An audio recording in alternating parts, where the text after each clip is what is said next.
تبارك الذي بيده الملك وهو على كل شيء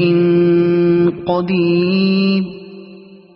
الذي خلق الموت والحياة ليبلوكم أيكم أحسن عملا وهو العزيز الغفور الذي خلق 7 سماوات طباقا ما ترى في خلق الرحمن من تفاوت فارجع البصر هل ترى من فطور ثم ارجع البصر كرتين ينقلب إليك البصر خاسئا وهو حسير ولقد زينا السماء الدنيا بمصابيح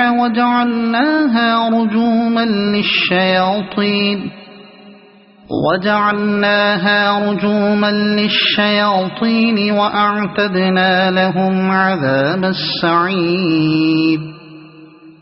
وللذين كفروا بربهم عذاب جهنم وبئس المصير إذا ألقوا فيها سمعوا لها شهيقا وهي تفور تكاد تميز من الغيظ كلما ألقي فيها فوج سألهم خزنتها ألم يأتكم نذير قالوا بلى قد جاءنا نذير فكذبنا وقلنا ما نزل الله من شيء إن أنتم إلا في ضلال كبير وقالوا لو كنا نسمع أو نعقل ما كنا في أصحاب السعير فاعترفوا بذنبهم فسحقا لأصحاب السعير إن الذين يخشون ربهم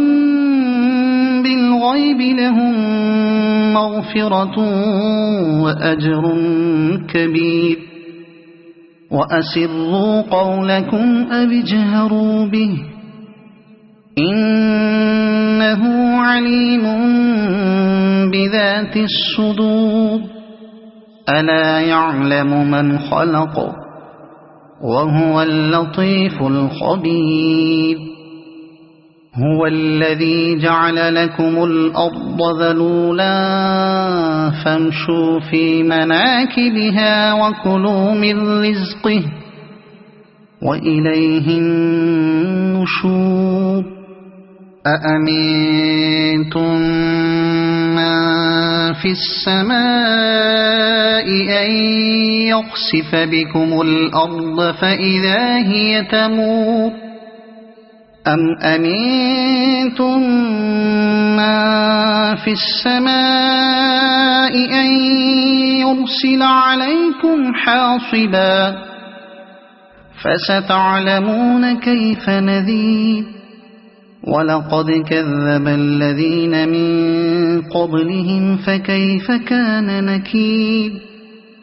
أولم يروا إلى الطير فوقهم صافات ويقبض ما يمسكهن إلا الرحمن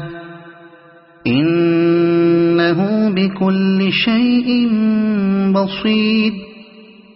أمن هذا الذي هو جند لكم ينصركم من دون الرحمن إن الكافرون إلا في غرور أمن هذا الذي يرزقكم إن أمسك رزقه بل لجوا في عتو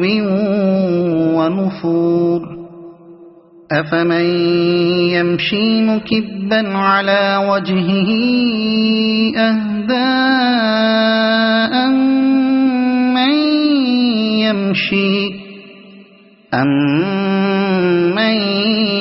يمشي سويا على صراط مستقيم قل هو الذي أنشأكم وجعل لكم السمع والأبصار والأفئدة قليلا ما تشكرون قل هو الذي ذرأكم في الأرض وإليه تحشرون ويقولون متى هذا الوعد إن كنتم صادقين قل إنما العلم عند الله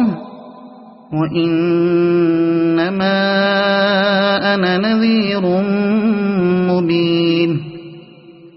فلما رأوه زلفة سيئت وجوه الذين كفروا